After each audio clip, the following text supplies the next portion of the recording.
Hello viewers, welcome back to అన్నప్రసాద channel. Evenings టీలో కానీ కాఫీలో కానీ ఇలా కరకరలాడే స్నాక్స్ ఉంటే ఎంత బాగుంటుంది. మన ఇంట్లో చిన్నపిల్లలు ఉన్నా కూడా వాళ్ళు కూడా హెల్తీగా టేస్టీగా ఈ స్నాక్స్ని తీసుకోవచ్చు. ఇంట్లోనే చాలా తక్కువ శ్రమతో ప్రిపేర్ చేసుకోవచ్చు.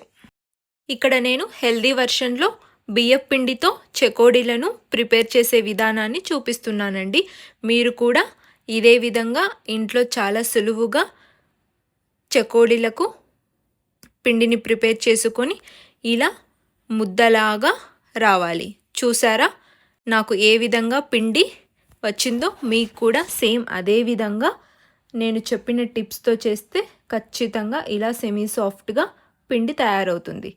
తరువాత తయారైన పిండి ముద్దను కొద్ది కొద్దిగా తీసుకుంటూ ఏదైనా వుడెన్ ప్లేట్ మీద కానీ లేదా టేబుల్ పైన కానీ ఇలా చెకోడీలను ఒత్తుకోవాలి.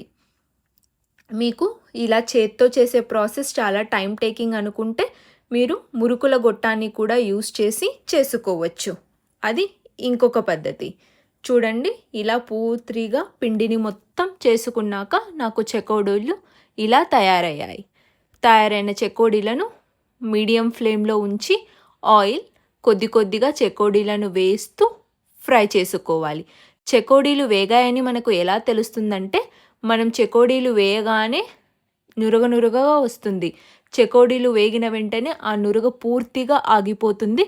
ఆ సమయంలో ఇలాంటి చిల్లుల గెరిట కానీ లేదా జాలుల గెరిట కానీ తీసుకొని చూడండి, నేను చూపిస్తున్న విధంగా ఇలా ఆయిల్ నుంచి వేరు చేసి ఒక ప్లేట్లో కానీ బౌల్లో కానీ సర్వ్ చేసుకుంటే ఎంతో టేస్టీగా హెల్తీగా చెకోడీలు కరకరలాడుతూ రెడీ అయిపోయాయి.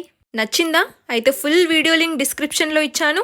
తప్పకుండా ట్రై చేసి మీ రెసిపీ పిక్ని నా ఇన్స్టాగ్రామ్ ఫాలో అవుతూ ట్యాగ్ చేస్తూ కామెంట్ చేయండి. ఈ వీడియోని మీ ఫ్రెండ్స్ అండ్ ఫ్యామిలీతో కూడా షేర్ చేసుకోండి. తొందరగా వెళ్ళి సబ్స్క్రైబ్ చేసుకోండి. మన ఛానల్లో ఇలాంటి టేస్టీ స్నాక్స్ ఐటమ్ చాలా ఉన్నాయి. వాటిని కూడా ఒకసారి చెక్ చేయండి. తప్పకుండా మీకు నచ్చుతాయి.